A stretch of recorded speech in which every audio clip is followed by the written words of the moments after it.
playing from this platform. They just stage up there.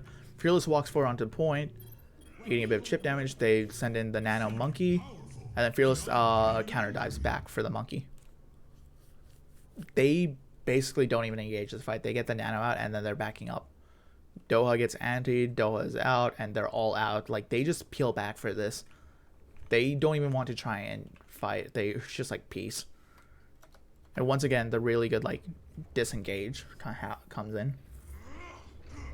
They're out, the nano wears off, and now they're once again on their platform, and they're looking to engage again. Fearless just walks forward onto point, and now he's looking for his target to jump onto. They get bubbles out, so no more projected for the Zarya, meaning if they jump in onto the Ana now, there's no Zarya bubble to protect her. Coalescence comes out. Fearless sees the two supports back there, and he's going in. Tracer's also in position to follow up damage. Tracer unfortunately is about to get fucked. Sucks to be you. And then they get grab out. They use Coalescence, and they're out. The beat is committed.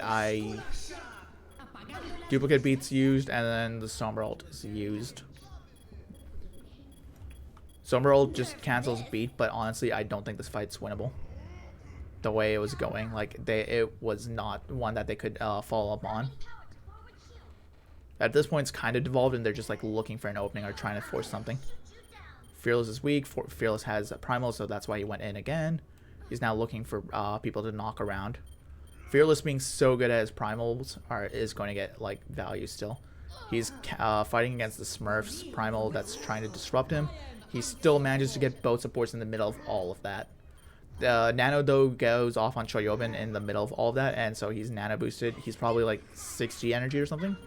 He's dead now, but he probably had like 60 energy. Striker's in the back trying to make something happen. Violet's in the air trying to make something happen. But yeah. I'm, again, not really a fan of the use of Coalescence again. Fielder had, like, one good Coalescence in the very beginning, and then his Coalescence are kind of thrown out there, but not, like, getting value the same way the first one got by cleaving into the enemy team. And so even though they take the one tick, they don't have the damage to follow up. Like, now if you use Coalescence to slow them down, this would have been the time to use Coalescence, like, right now when they were all walking through there. But he uses it just, like, a bit too early to try and just, like, get one on the Echo. He gets greedy and uses the one for the one ult instead of like a group for the one ult. And yeah, they lose Fearless, and that's the end of this. And yeah, they're backing out and just like forced to retreat.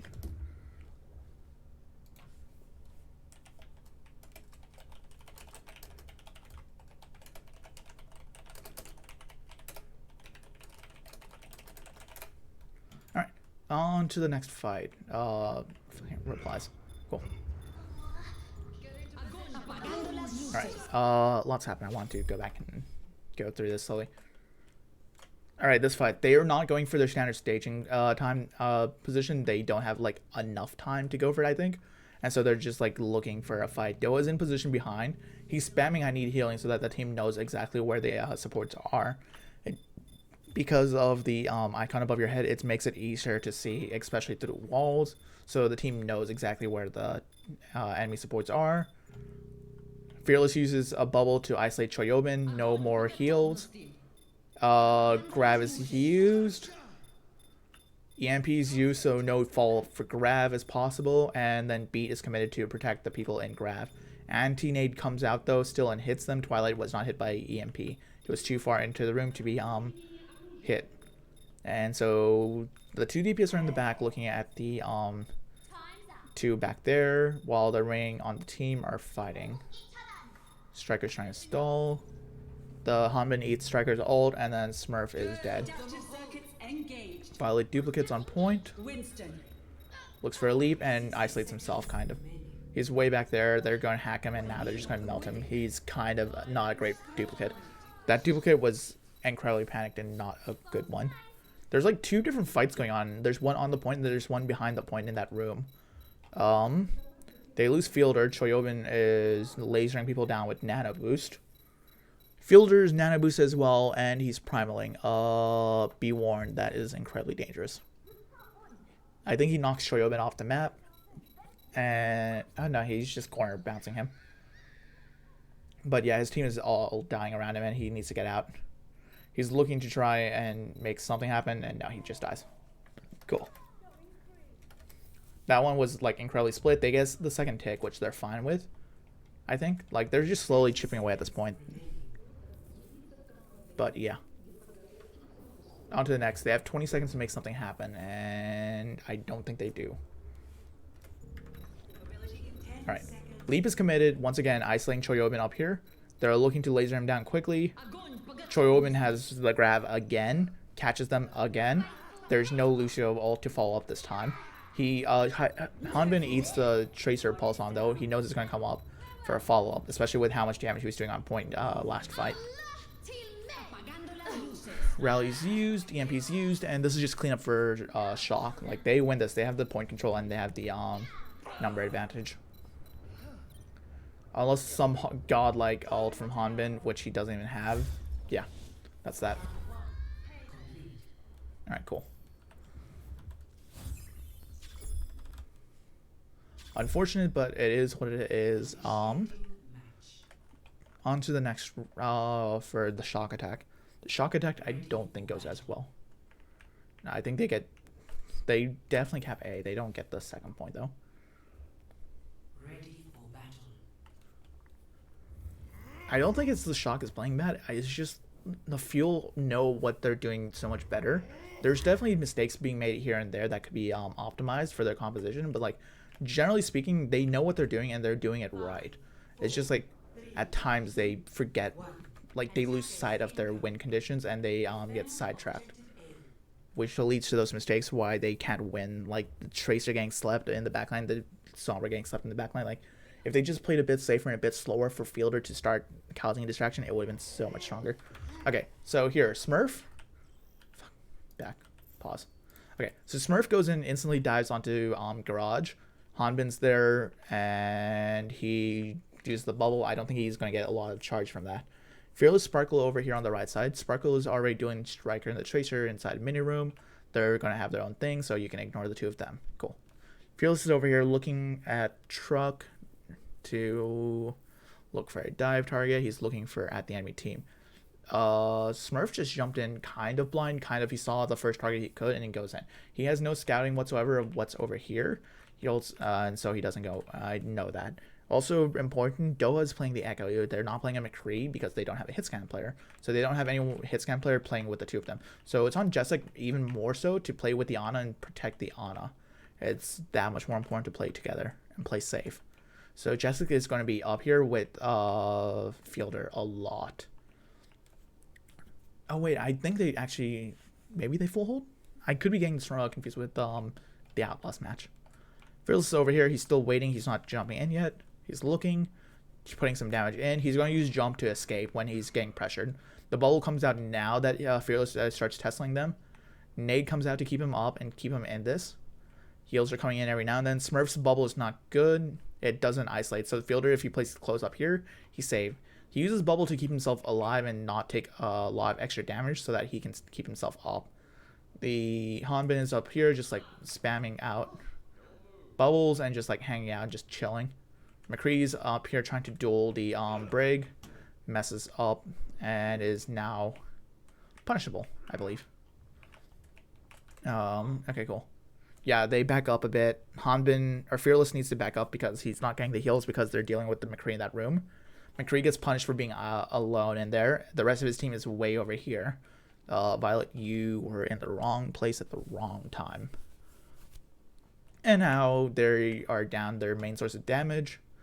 And our Choyobin is the next target that they're looking to dive onto because of how isolated he is. Shocker playing this well, playing together.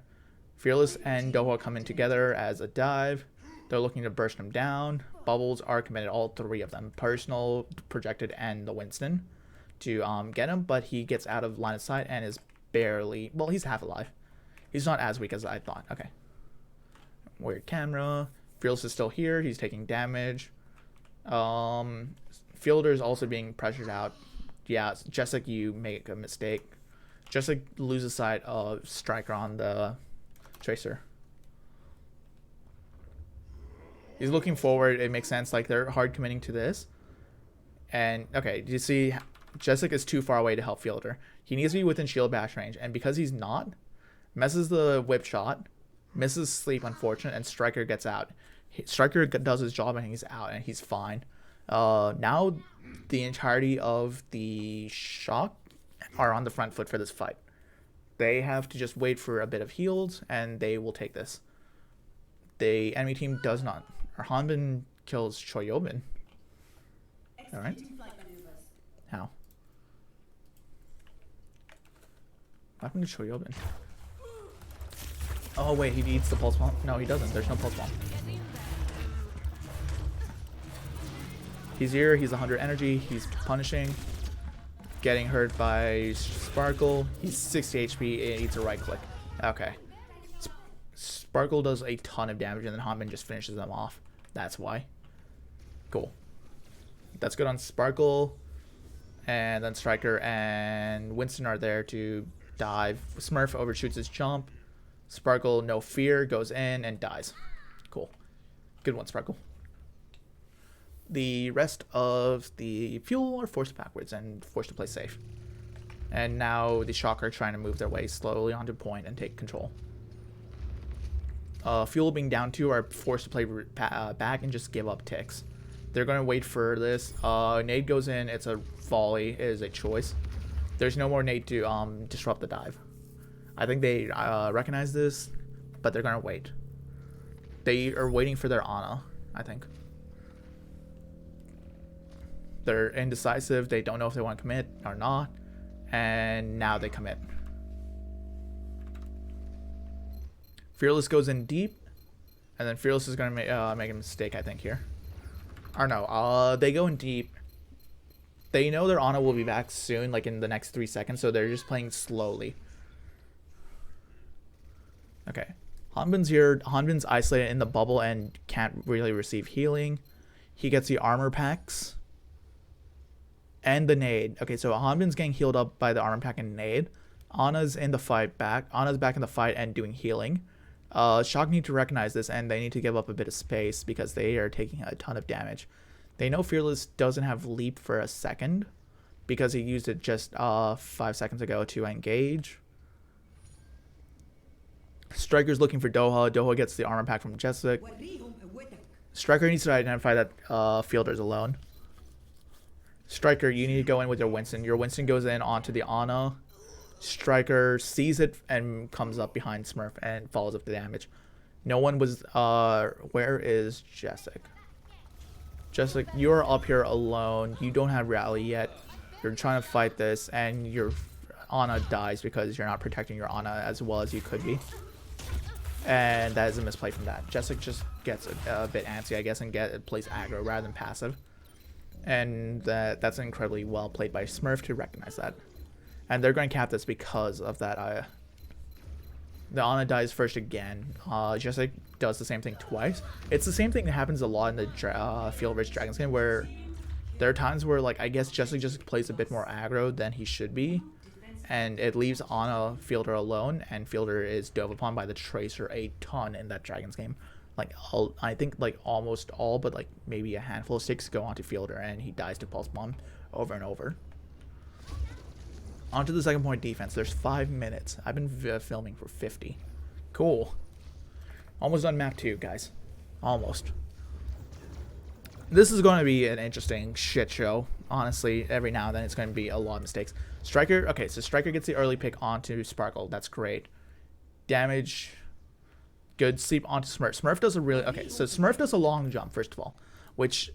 kind of iffy about. So, where's Smurf when he jumps? Smurf is up here, right? Smurf is going to jump from up there. Okay, he does a long jump. And then gets swept out of the air. If you remember, Fearless was dropping down up till here. And then he commits to the jump. And he also has the Diva. This is unfortunate. There was no bubble for Smurf, and so Smurf just gets slept. And now Fielder's dead because we ate the anti-nade. The whip shot is good. It bounces him back, but he has to jump to re-engage and get the Ana.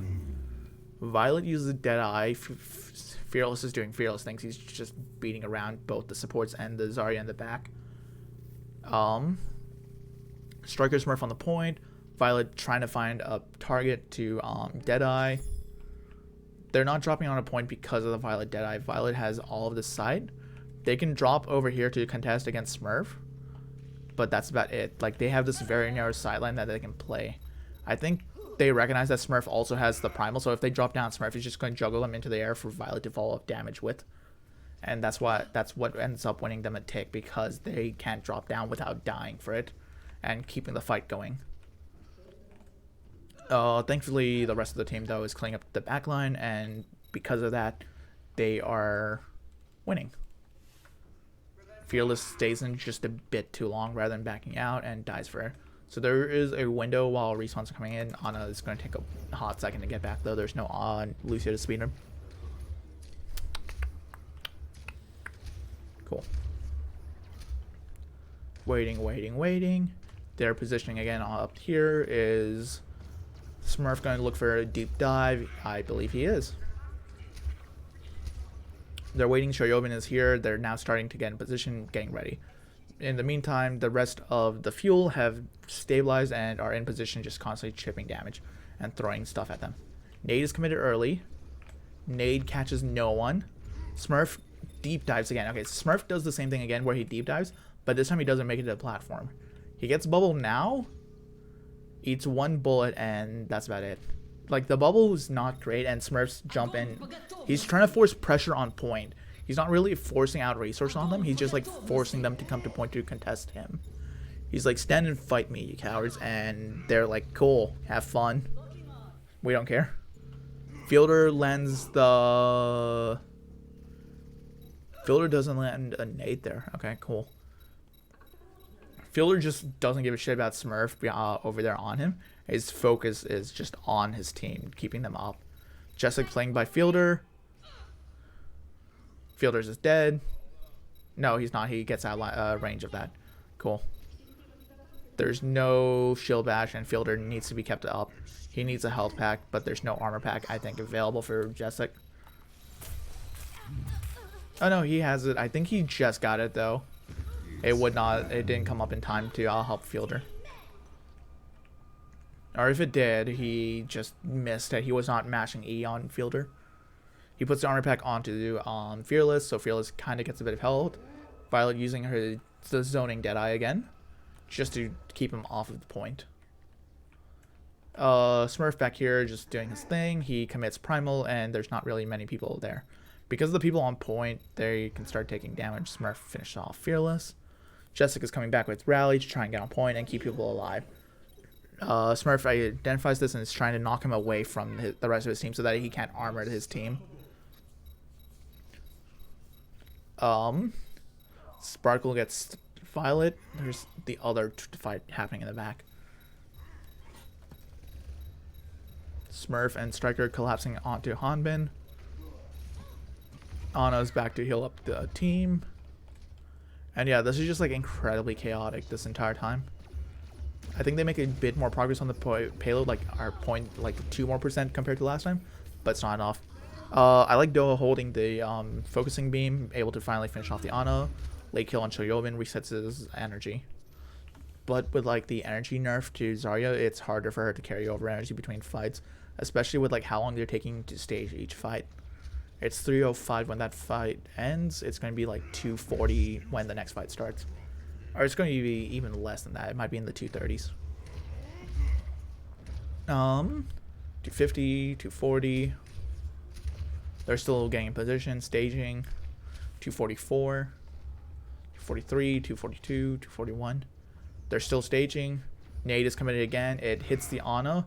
Smurf goes in. It's 238, and now the fight is starting. They start with the anti-nade onto the Ana, and then Smurf committing jump and bubble to try and deal with her. Nano's committed onto Fearless on the Winston, who's in the backline. They commit a whole character for 1-to-1 onto the Fielder. Like, they're just like overcommitting to Fielder, while the enemy team is just like hard committing into the combined backline, the way they're playing together. Fielder and Jessica are playing kind of split apart. So like when Smurf jumps in and when the anti-nade goes in, they can only get one person at a time. They can't like get them both. It makes it harder for them to get like effective value. Although it also means it's much easier to 1v or 2v1. Because if a striker is playing together with Smurf, it would be incredibly easy for them to burn down the Ana on fielder and then follow up to pick their next target. Because they're not, and Striker's playing... Where was Striker that entire time? I want to see Striker's point of view.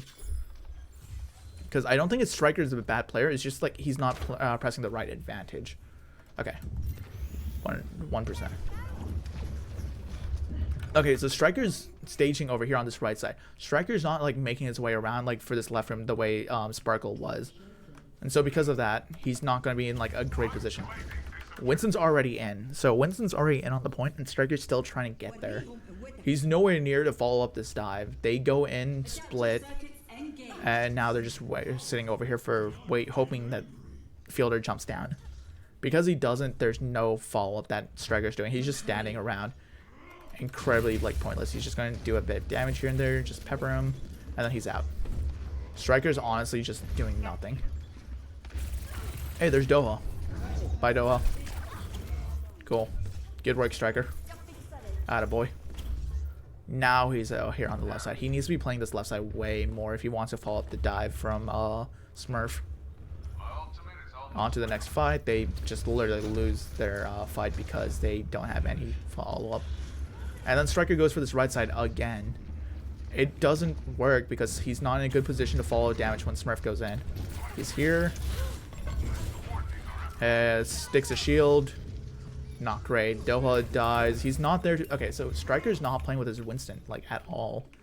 And because of that, they don't commit... They don't get the kill onto the Ana. Ana should 100% be killable if Striker goes on the right side. But Striker goes on to the right side, then Fielder plays closer...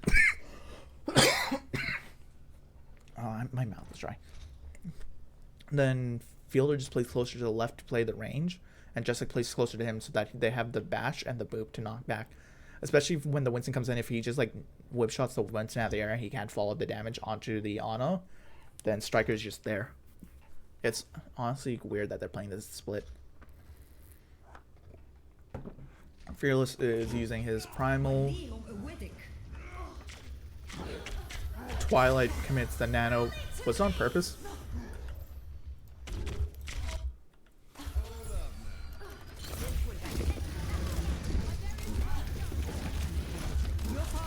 Yeah, it's 100% on purpose. He uses nano onto the raid boss.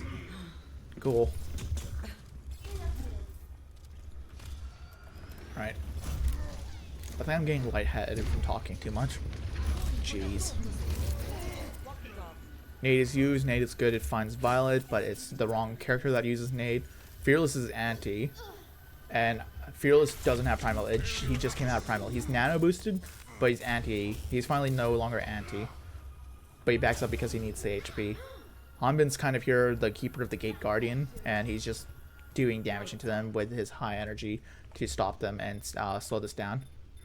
Fucking, who's on point? Who dares contest? I think it was Striker that tried? No, something. Twilight's up here. He's just going to try and one-clip Doha. He has the shield bash there. Yeah, there goes Doha. Cool. Primal's committed. He's trying to get Fielder. Still, he's going into 1v1 against Fielder, and they're okay with that. There's no Winston in the fight disrupting, and so if Fielder just like kites this, Jessica misses the whip shot. That's unfortunate. That could have saved Fielder here. Fielder, on the other hand, could land sleep, and then Hanbin's like, cool, let me undo that. And this makes Fielder's life miserable. That's a really optimistic grab that's used. It catches just Hanbin.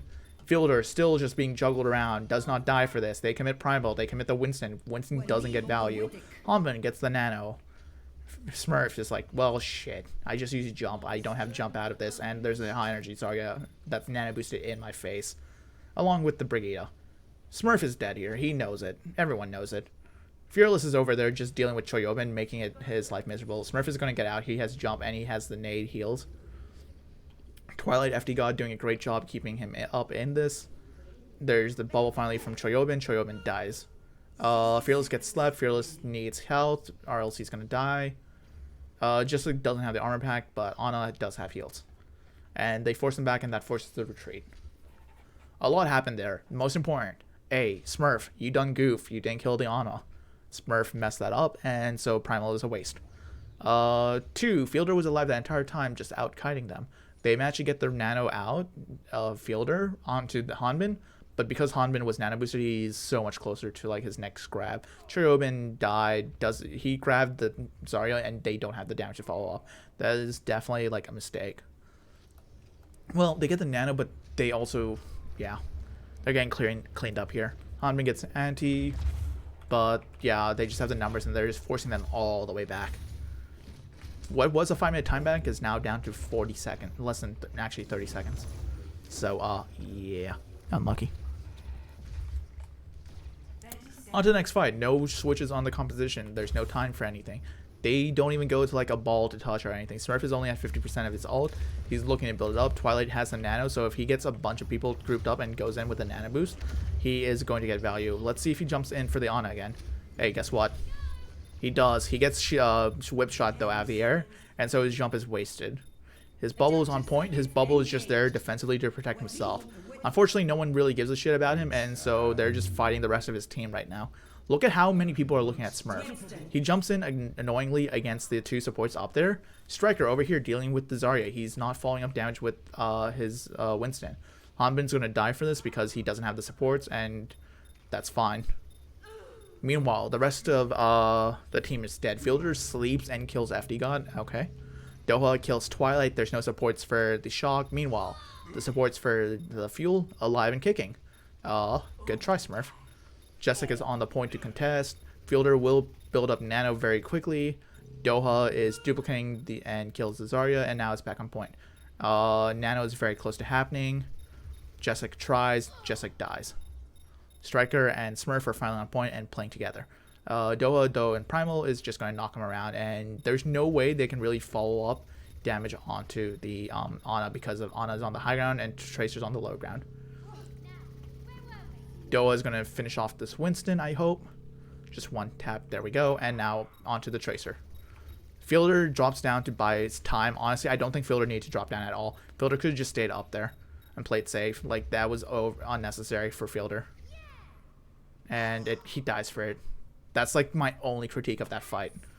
Like, he was fine up there just, like, waiting it out. They could have given up, like, the space.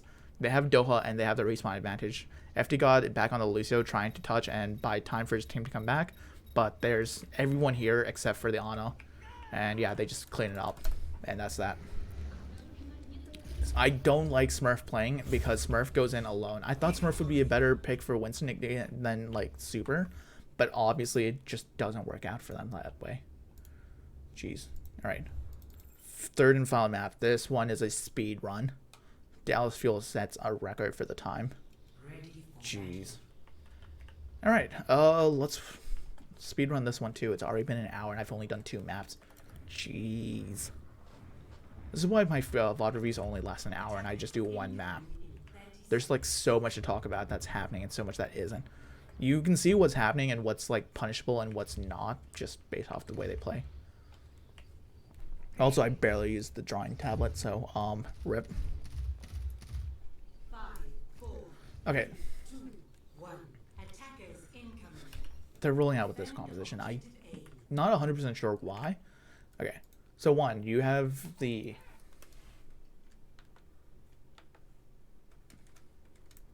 technical difficulty music plays. Okay.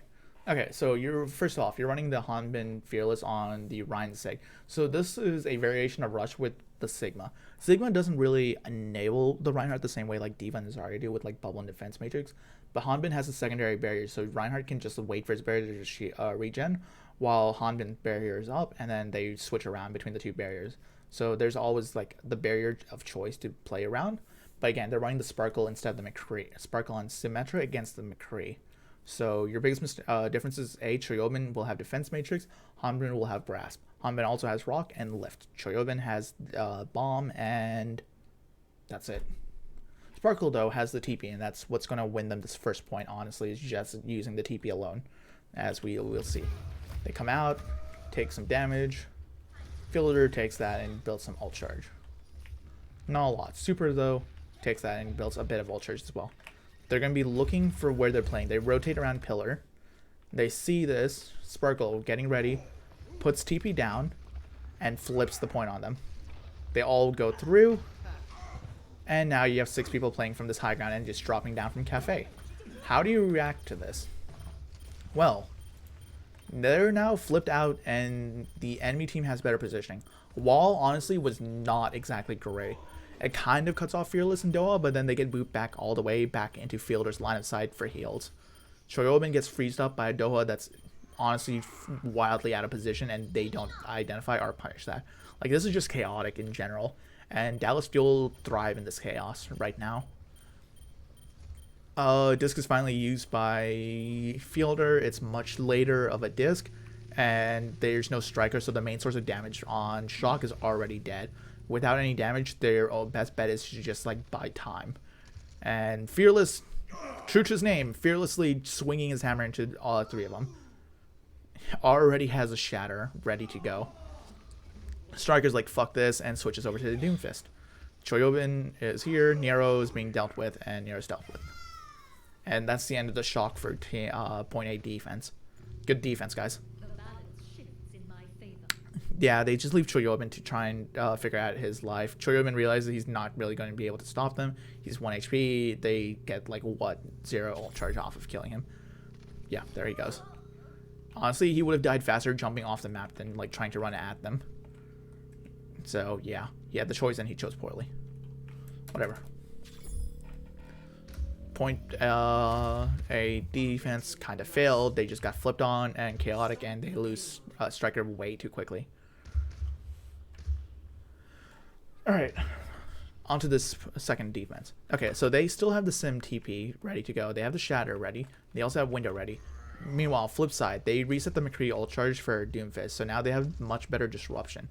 And because of that, it makes it easier for Super to walk in. They can just like set up different combos with like the Punch, Shatter, and so on. There's no Zarya bubble to protect Fearless from the Doomfist CC, so this is honestly good recognition.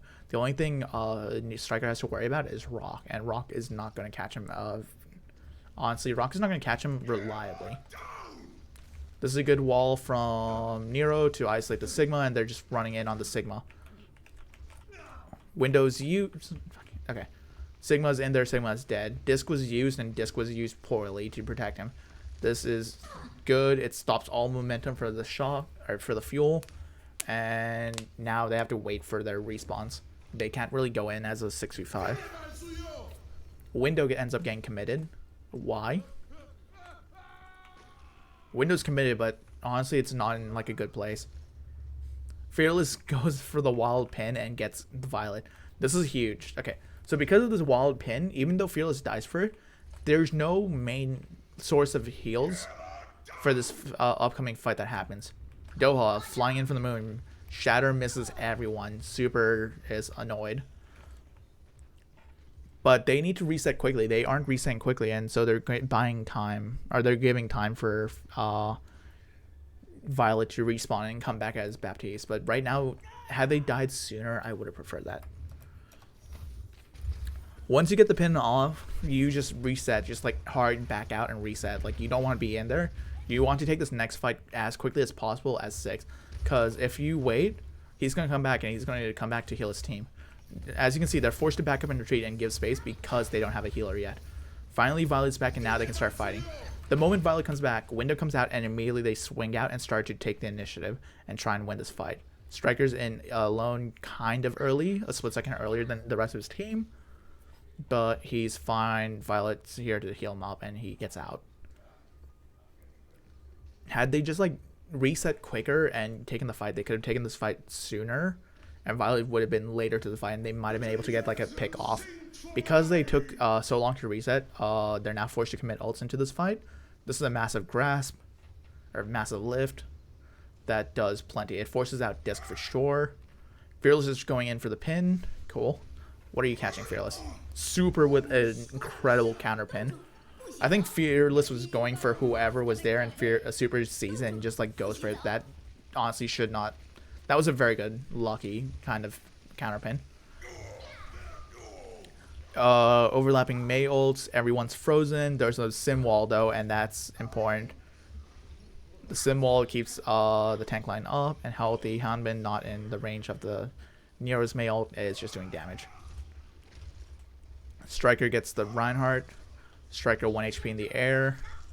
Doha misses the one tap. Doha could have killed him there, but misses. That's unfortunate. Meanwhile, Violet's still up here just doing heals. Later beat by saves Hanbin from the Doomfist ult. Diva ult is used from up top. Catches Hanbin out. A lot of small micro misplays. Jessica's out here trying to zone out Violet. He's like, okay, cool. You're doing too much healing. Get out of here. Fielder uses window to try and deal with FD God. He gets him. Diva's in on Fielder. Sparkle's up here with Fielder to help deal with Choi. Choi playing right on the window, so it's hard for them to get the window damage onto Choi. Nero's trying to freeze Doha. Because he's holding the mouse one beforehand, Doha is going to be instantly frozen out of Ice Block, and so he gets frozen first because Nero's doing the freeze first before Doha resets out of the Ice Block animation to start freezing Nero. But yeah, they win this overall just because of faster spawns. Their spawns right here, and so they're in the fight sooner. While meanwhile, they're still respawning and coming back. So yeah, thank God for the prolonged fight and the better respawns. But yeah, a lot of like small things happen here and there. Sim TP is there for Hanbin, and then once Hanbin's back, they break the TP. That's literally all they use TP for, was just to get Hanbin back faster. Which honestly is clever. Because now you have everyone up here in fighting strength, and then the Mei wall is used to isolate. Jessica zoning the Doomfist. Striker is forced to back out. Striker's not there to CC rock your team. And Doha is split on an off angle, just putting freeze through the enemy team. Shatter is great. Shatter catches everyone, including the Baptiste. Disc is in there, but Fearless is true to his name, still swinging in there. And then Disc comes out, and Super is forced to keep his shield up because he cannot really swing without eating all the damage that's being funneled in through this doorway. Meanwhile, Fearless is just free to swing because no one's really there to focus on the disc. It's too much chaos to see. And so, yeah. They straight up just cap this because Fearless is playing in the room with a disc and no one is brave enough to shoot the disc because there's no one there that's like able to deal with it effectively without getting melted by Fearless with the hammer just swinging. FD God over the top, looks for a boop, tries to knock him off the map. Unfortunately, misses. And is in the air and is going to get burst down. Had that hit, that would have been incredible. It would have given him enough heals to probably get back to full HP and last like one hit. Alright. God, this game is so high-paced that I have to play it back kind of slow. Alright, Violet, you punish Hanbin. My throat hurts. Ow. What happens here? Disc is used. Interesting. Why? Alright. Hanbin dead. Violet gets him. Where were you? Oh, you were here. Bro, you were deep. Yeah, you're no man's land right now. There's no one here to support you, and you died. Disc is used to keep fear or help Super. I think they were hoping for a pin like somewhere over here. So Disc would help him, but pin goes all the way deep in here, and yeah, Super's dead. Super's out line side of his team and is isolated from the pin, and he's dead. Meanwhile, all the damage is coming up over here. It makes it hard for them to cross to assist. And they're forced back. Striker is now on the Junkrat. Your hit scan is playing projectile. You're going to match the Dallas Fuel on their double projectile. It is a choice. They're probably looking to break barriers and just like throw a shit ton of damage so like they can't move forward. But then you have Striker also who will be able to use Riptire with like the grab from Choi. At least I think that's a theory. Zarya is also really good in this area because she can get high energy. And Diva can't really block rock. So I think that's the main logic behind the Zarya. Especially because of lift. So with Zarya you can bubble people that get caught. Well, I think he wanted to use the wall the other way around, and he misplaced his wall. That's unfortunate, again. I don't think he wanted the horizontal wall. He wanted the perpendicular wall through them. Because of the angle, I think, like, had he done wall like this, they would have been able to push around the corner for free. And they would not have contested it. But because of the way the wall is positioned, freeze is good. It follows up damage on Nero and Super. Disc is there. Disc is dead. And now Nero and Super are dead. Fearless just swinging. Doesn't really care about his barrier because he has Disc. Hanbin a bit far forward. Just zoning out Choyobin, Violet, and FD God. Fire Strike catches Violet. Violet's 1. Hanbin sees this. Hanbin follows up damage. Good bounce. Unfortunately, doesn't hit. Meanwhile, Fearless pinning in their spawn. What a god. And then this is just literally... Alright, cool. Catch them as they're coming out the door. Don't give them time. They use window, which is important. The way they use window in this doorway, fucking terrible. This window is probably one that he wish he couldn't do. So that he can put a window over here or something and just like catch damage onto them as they're coming in. Good block by Super to see Fearless's thing. Shatters use. Too little, too late. They still cap. And then Super gets pinned. Super still gets pinned anyways. And there's beat. Super dies. Cool. Superb. Onto the defense. Alright, cool. Mouse. Cool. There we go. Alright, we're going to see Sparkle play the Pharah. Okay, so this is a Pharah Mercy double dive with the Ana. Ana's going to be playing super far back. Where's Fielder playing from? Yeah, Cafe. He's playing from as far back as he can. They're going to give up gates, but they're going to play around this tower for rotations. They essentially want to fight them either in this open area or this open area for the courtyard. Pharah looking to spam damage and force them off and switch. And there they go. They switch off to the double or full dive. They don't even go for double bubble. They're just playing full dive. They know if they play double bubble is a slow moving composition and gives Sparkle time to build up his ult. So they don't want to do that. They want to play faster and not give Sparkle time to build up barrage. Which is why they also run the D.Va also just to eat the ults. They commit chomp and so on. They see the D.Va in this room alone.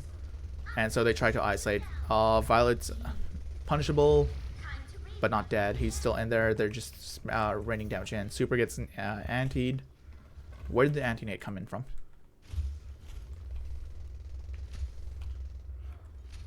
Okay, sorry, I need a good angle for this. Okay, so the nade comes in through the doorway, catches Super, clean as day, and then they call it out, I think, and they know Super is anti. There's no Zarya to cleanse. There's nothing that they can do. Super is now forced to play safe in the room, and he can't, like, recommit. So this buys them time to stabilize. That's a really good use of nade to slow down the push and just buy time.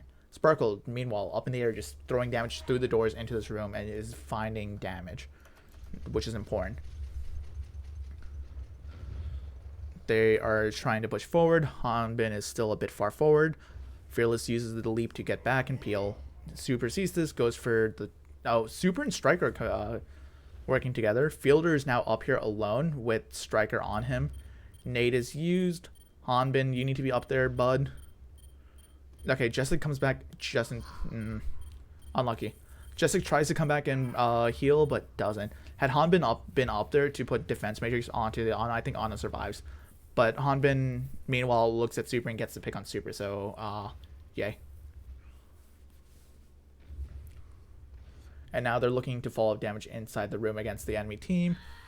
They lose Doha to Nero, who's in there. And now they're going to lose the D.Va. And then Fearless. Yeah, there they go. And that's it. That's point A. Sparkle gets the pick on Violet. I don't think it's enough to sustain. Where's the Ana shooting from? Fielder, where are you? Fielder from over here hits the Mercy? Question mark? I'm not ready to hang it up. Nades over. He hits that. He sees that and he hits it. That's impressive. Okay. That's cool. That's very cool. Unfortunately, it's too little and it's too late. Far just needs to get out. Or Far is going to try and build ult and then die. Yep, there goes Faro. And yeah, they give this up. They're forced to give this up. And the late picks onto Sparkle and Jessic mean like they have to wait. They can't really commit just yet. It's going to take some time for the respawns to come back in. Jessic switch to Lucio. Sparkle is going to stay. No, Jessic goes on. Yeah, they switch. They have ults, but they're going to switch. They're not going to even bother trying to commit. I'm fine with this. They're ready for the next fight. They have a plan for this point, and they're going to execute. They know what they're going to do. All right, sit tight. This is the last 5 minutes of the game. It's a whirlwind. All right, Jessic, Fielder playing on the high ground, playing together, playing protect the president. What can get up here? You have Striker with the potential to blink up there. You have Nero with the potential to translocate up there. You have Super with the potential to jump up there. Choryobin has the jump jets to jump up there. Cool. Fucking Hanbin's up here, down there, hacked and getting focused, but he's not being hard focused, so the heals from Fielder is more than enough to keep him up. Fielder now has nano boost. Where is your Winston? Winston's up here looking for a drop down. He's not going to jump. He's going to jump. Never mind. Jumps in deep, sees the two supports. Great use and great timing for the follow-up. Unfortunately, does not catch Violet, so Violet is able to use Coalescence to keep his team up. He's going to just like mouse one on them. Unfortunately, Super gets naded in the middle of all of that. Also, look who's not with their Ana anymore. Striker identifies. Striker sticks. Striker misses. Fielder drops down because of the pressure from Striker up there. He can no longer play up there.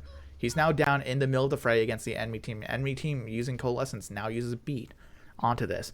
Because Jessic dropped down, Fielder is now forced down here and it's no longer good positioning. That mistake should not be happening. It's been happening continuously this entire match. And it's going to happen continuously in the next match as well whenever I get the VODs for it. Jessic just doesn't play well together with Fielder, and so Fielder is easily the weakest target that they go for. Interesting. And now they're out of this. They lose people. They force ults, but they're out. Doha desperately trying to build up for his next ult. They get Violet, but they're going to lose people. They're just buying time and stalling out the card progress right now for their respawns. Last characters to die, most importantly, are your Winston, Sombra, and Tracer. Your 3 fastest moving characters are the last 3 to die on cart and by time. By the time they respawn, they can use mobility to get back into the fight that much sooner. It's just small things, I think, like that. Also, I think it might have been accidental that time, but like that's generally a good idea. You just have like the last people to die on card be your highest mobility. As long as it's not like the end of the point. Now, on to this next one. Most importantly, on the other side, when Field were attacking, they were running a Reinhardt with Rush, and they were holding the doors. The Winston comp does not hold the doors very well, and so they're able to walk out. They take some damage, but they walk out. Fearless is in and deep. Fielder does not have Nano for him, but Fielder has Primal. Fielder gets aggressive and gets kind of greedy with this. He sees all of them up here, and he knows he can bounce them into this room and just play Gatekeeper with them and just corner, knock them around. Choryobin gets demacked, Fielder gets out. Or Fearless gets out. He doesn't stay in for too much. But he's now forced them out into this room without a mech. Sparkle with the Pulse Bomb confirms the kill on Choryobin. There are now only 5 in there. 1, 2, 3, 4, 5, yeah. Fearless goes in for round 2 of the corner knock with Primal, and he's going to get focused fired down because of how many people are still in there, and there he goes. He's 1 HP, he's dead. And come on, yeah, there we go. Fearless dies for it. He gets greedy. He forces out Primal from Super just to buy space and keep them in here to stabilize. They're waiting for their health to come back and stabilize. Super peeks out. This is important. Super peeks out alone. He's now out here in the open on his own, and he's the target of fire. Doha is tracking him. He's trying to knock people off the map. Jessic barely clips the edge of that. Jessic could have died 100% there. And Fearless, or Super, goes in again to try and knock him off again. And he's not going to get him. Jessic jumps a corner back, and now everyone on the side of Shock are fucking EMP'd. Super is caught out here in the open, after trying to juggle Jessic off and dies for it. That's the other tank now out of the fight. Choyobin still coming back desperately, trying to make his way back. FD God finds Sparkle. Jessic finds Violet. They're now pushing into the room and just cleaning them up. There's not much they can do besides die. Yeah, FD God's gonna die here. Striker's 1v1ing Doha. Choyobin is back. Just barely out of defense matrix ring, so he can't even protect just yet. And yeah, Choyobin is forced back and out. There's not much he can do. Nero is over here, but I don't think they're going to get the punch on him. He has Cloak, and he's out. They know he's here somewhere, but they're not going to scout him out. That's unfortunate. Doa up here diving. So that was a really good fight. A few misplays overall.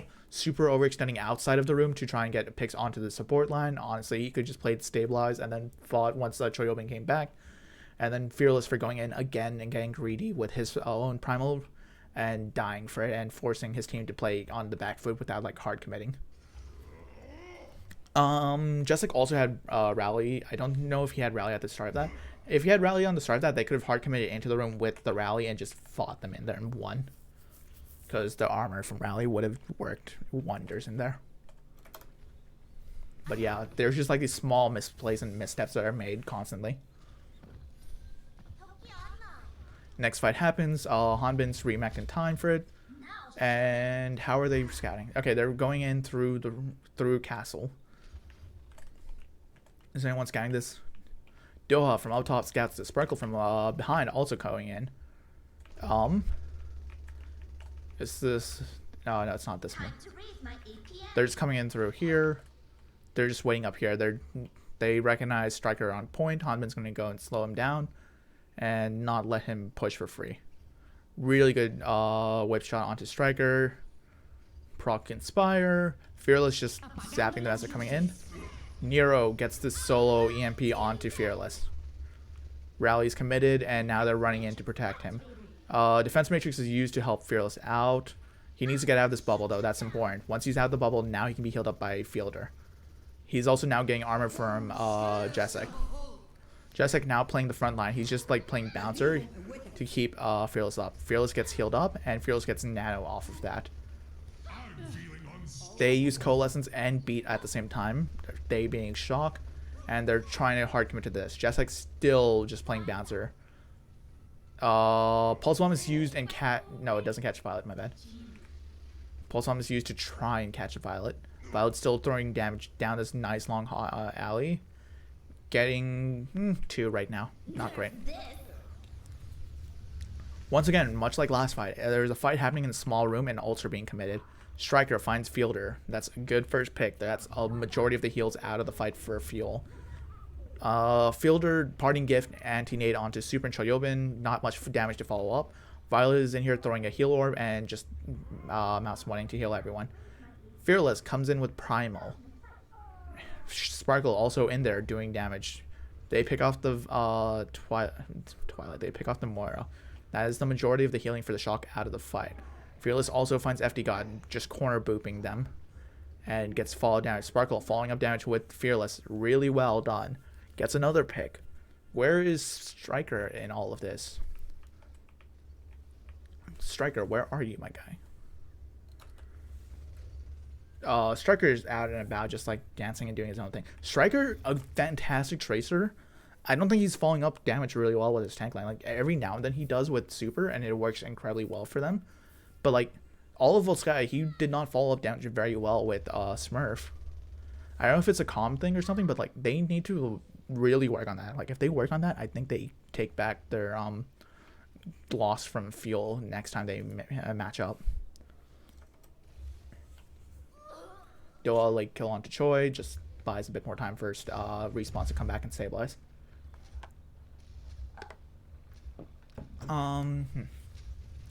Some healing possible for Fielder to build up a bit of ult charge. Alright, Fearless playing split. From here he can choose where to engage. He can either engage over here on the low ground onto them, or he can engage up here back on as a counter dive, or if they rotate over here, you can catch them out as they rotate. Striker and Nero catch him out. They know he's up there. Unfortunately, because of his positioning, it's not a good dive target. Leap is used to get inside that room. They know this. We know this. Fearless knows this. Fearless is going to jump up top to get back to his team. Question mark? Yeah, he does.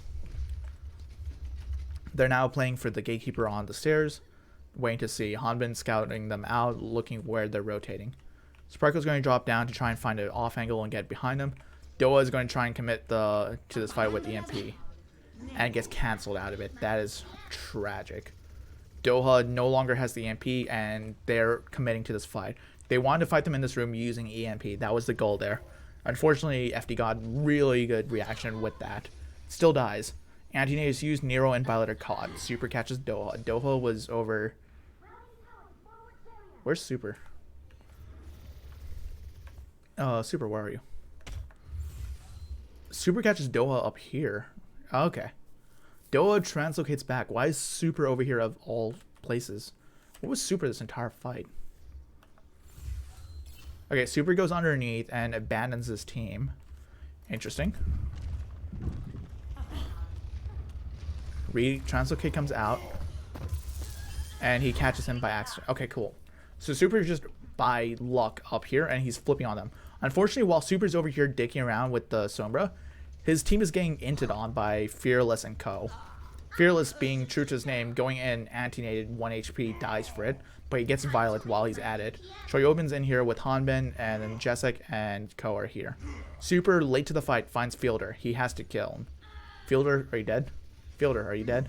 Fielder gets out alive. Jeez. Hanbin defense matrixing for Fielder so Choyobin can't finish him. Forces Super to use Primal. Super, again, still late to this fight. Fielder gets the nade off. The cooldown is off, and he gets the nade. Jessic with Inspire is going to, and the nade is going to keep Fielder alive. Super hard committing to this fight, trying to get it.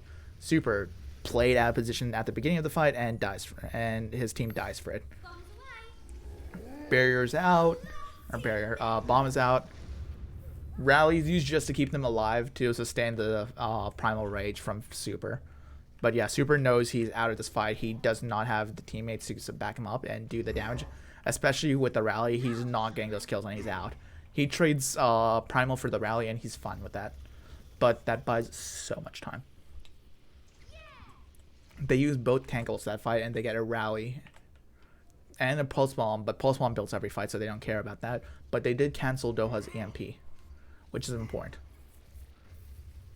And then Super, because he gets the kill so early, Doha doesn't have has like no percentage to his next EMP. Hanbin just like buying a bit of time, gets back, buys all charge for his team. Good whip shot onto Doha, forces him back. God just gets that much Inspire. And yeah, they just play on this high ground. Commit, they see FD God playing alone. FD God gets out, Fearless is nanoed. Violet gets dove upon. There's a Devo up here, there's a Tracer in there. How much damage were they doing to him? Because like Violet's a good player and he positions well. How does he end up being the pick first? Where is he? Okay, so Violet's coming in forward. Jump in is used with Nano Boost.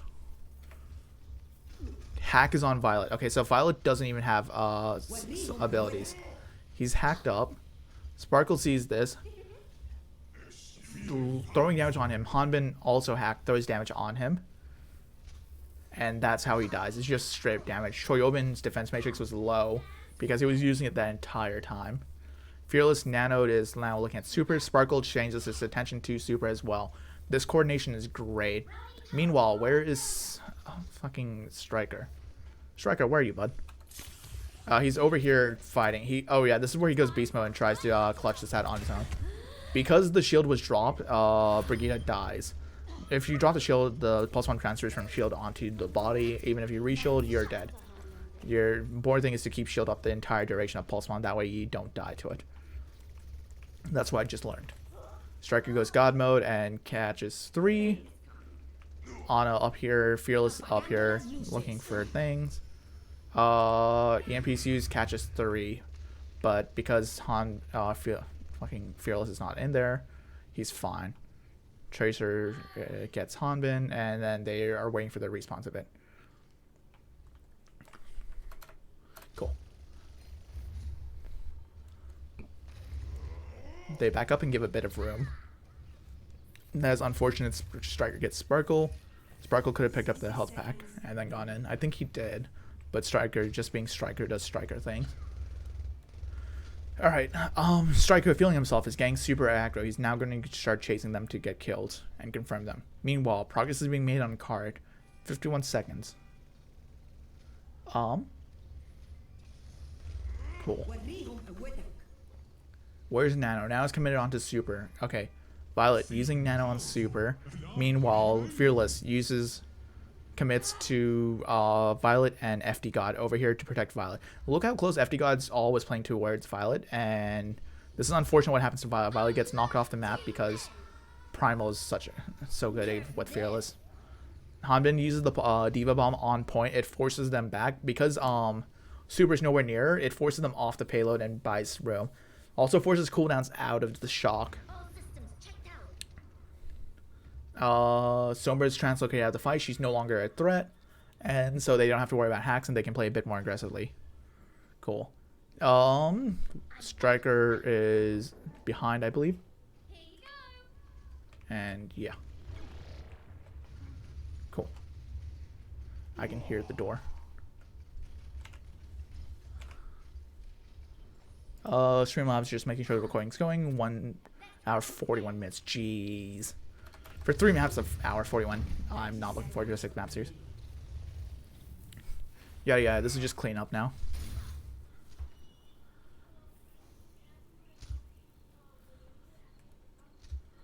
And yeah, they're now just like taking back their position on the high ground. They know like Nero and Striker could recontest at any time. Hanbin playing close to the payload rather than playing up top with the rest of his team. Be as a respect for this. Striker goes in there. Hanbin identifies that. Nero's on point trying to touch. Sparkle's over here to cancel the hack. Fearless gets the nano boost and he's now bouncing back the supports inside castle. Supports are in the castle. Super primals and he gets hacked while he's primaling, so he no longer has jump to catch the point. And Dallas Fuel wins off of that C9. General notes: 1. Striker needs to be playing closer to Super if he wants to follow the damage and make their dives cleaner. On the flip side, Dallas needs Jessic to play closer to Fielder. That's the support. Fielder in order to help sustain him and keep him up. That's going to be constantly punished in the game for Fuel versus Dragons. Outside of that, general notes of gameplay: watch how cleanly they execute their dives and watch how they stage between them. They're constantly doing the same positions for the staging before they go in for the fights, and they identify their win conditions. Oftentimes, Fearless trusts his teammates to finish off low HP targets if it's not ideal for the disruption against them. And they're so good at identifying opportunities when they go in. There's one moment I want to like break down in depth where they play Fuel versus Dragons on Anubis where Fate, the main tank for Dragons, puts down a bubble, isolating the heals from Fearless. Fearless commits Primal and then commits to the point, and they still win the fight off of that somehow. I don't understand how he sees these opportunities, but he does God's work with them. Best way I can put it. So, yeah. Outside of that, I would say this was honestly just like Shock executing poorly. This wasn't even like shocking outplayed. Like Striker, honestly, like this entire game played Tracer kind of on his own. He was looking for opportunities rather than following up with Super. A lot of the times, had he been playing closer to Super, I think he would have been able to execute much better, and they could have been able to collapse his team much better. Especially because like they need to identify that Fielder and Jessic aren't playing well together. Like there's still a gap between them.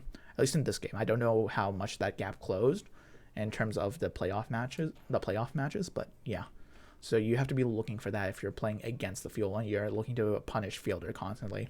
Lip does a great job of this on the Dragons, but yeah, you need a lot more from the Shock to do this. Shock plays the Brawl and the Rush incredibly well. I think their coordination needs work, especially because like up till now they've gotten away with like playing goats and so on. Like they played just by playing their disruption and letting Striker run free on the backline. Striker needs to now learn how to play with his team. Maybe I need to like review more games though and figure that out. Any other obvious openings that could be punishable on either side? I don't think so, honestly, for the most part. Like, this was a really solid game, and it was a really, well, it wasn't exactly close because of how much misplay and how much like the different play styles were there. Like if you just compare between Striker and Sparkle, like I keep highlighting over and over, Fearless also much better at Winston than comparative to Super, and it shows with how well they execute their dives and how well they identify their targets. Super with the wild flank while his team is being dove upon and, well, brawled upon in Castle is just like a good demonstration of like their different abilities to understand their characters and the play style and what they can and can't do. Like Super should have turned around immediately and came back to his team, but instead he commits to that wrap round.